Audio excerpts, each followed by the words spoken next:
নমস্কার বন্ধুরা, শম্পার পাঁচফোড়নের গল্প রান্নাঘরে আপনাদের স্বাগত জানাই। আশা করি সবাই ভালো আছেন ও সুস্থ আছেন। আজ আমি আপনাদের সামনে একটি ব্রেকফাস্টের রেসিপি নিয়ে হাজির হয়েছি।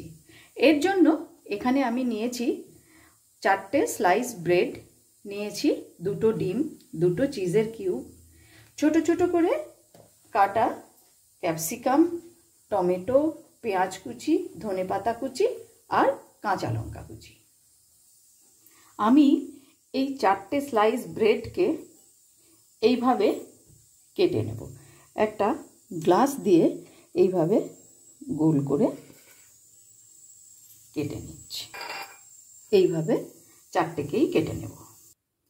4টে ব্রেডকে আমি এইভাবে কেটে নিয়েছি। এবারে আমি একটা বোলের মধ্যে ডিমটা ভেঙে নেব। আমি এখানে 2টো ডিম নিয়েছি, আপনারা চাইলে এর থেকে বেশিও নিতে পারেন। ডিমগুলো ভেঙে নিচ্ছি। হাতে যদি খুব কম সময় থাকে এবং খুব চটপট যদি কোনো ব্রেকফাস্ট বানাতে হয়, এরকম একটা ব্রেকফাস্ট বানিয়েই নেওয়া যেতে পারে।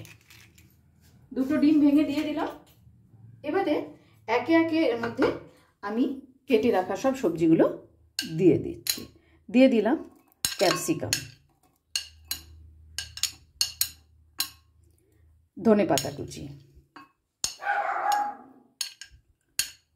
কাঁচা লঙ্কা কুচি, কিছুটা টমেটো দেব, পুরোটা দেব না, আর দিয়ে দিচ্ছি পেঁয়াজ কুচি। এখন এর মধ্যে আমি দিয়ে দিচ্ছি পরিমাণ মতো লবণ, আর দেব একটুখানি চিলি ফ্লেক্স। খুব ভালো করে এবার এটা আমি মিশিয়ে নেব। দিয়ে দিচ্ছি 1 টুকরো বাটার। এবারে এই ব্রেডের একটা স্লাইস আমি এইভাবে দিয়ে দিলাম। ডিমের যে গোলাটা আমি তৈরি করে রেখেছিলাম সেটা কিছুটা এর মধ্যে এবারে আমি দিয়ে দিচ্ছি। এই সময় গ্যাসের ফ্লেমটা আমি মিডিয়ামেই রাখছি। দিয়ে দিচ্ছি ওপর থেকে সামান্য কিছুটা গ্রেটেড চিজ।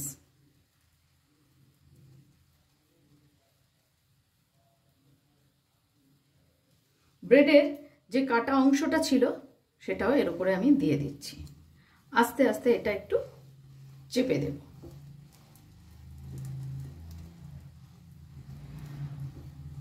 এইভাবে একটু এটা চেপে চেপে বসিয়ে দেব। ওপর থেকে আরেকটু বাটার আমি দিয়ে দেব। এইভাবে কয়েক সেকেন্ডের জন্য একটু ঢেকে দিলাম। প্রায় 20 সেকেন্ড মতন হয়ে গেছে। এবার এটাকে আমি উল্টে দেব।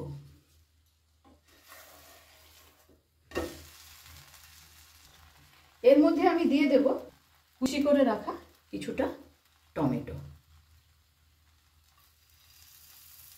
আর দেব কিছুটা সুইট কর্ন। ওপর থেকে দিয়ে দিচ্ছি কিছুটা গ্রেটেড চিজ। আমার রান্না যদি আপনাদের ভালো লেগে থাকে অবশ্যই ফলো ও লাইক করে আমার পাশে থাকবেন। আর যারা আমার চ্যানেলটি এখনো সাবস্ক্রাইব করেননি তাদের কাছে অনুরোধ রইল চ্যানেলটি সাবস্ক্রাইব করে পাশে থাকা বেল আইকনটি অবশ্যই প্রেস করবেন, যাতে আমি কোনো নতুন রেসিপি দিলে আপনাদের কাছে নোটিফিকেশন পৌঁছে যায়। ঢেকে দিলাম কয়েক সেকেন্ডের জন্য। প্রায় 40 সেকেন্ড মতন হয়ে গেছে। এবার এটা আমি নামিয়ে নেব। চিজটাও বেশ সুন্দরভাবে মেল্ট হয়ে গেছে। এভাবে আমি সবকটি বানিয়ে নেব। ঝটপট তৈরি করে নিলাম সবার পছন্দের একটি দারুণ ব্রেকফাস্ট। ভিডিওটি আপনাদের কেমন লাগলো অবশ্যই কমেন্টস করে জানাবেন। আজ তাহলে এই পর্যন্তই। দেখা হচ্ছে সামনের ভিডিওতে অন্য কোনো রেসিপির সাথে। ভালো থাকবেন, সুস্থ থাকবেন।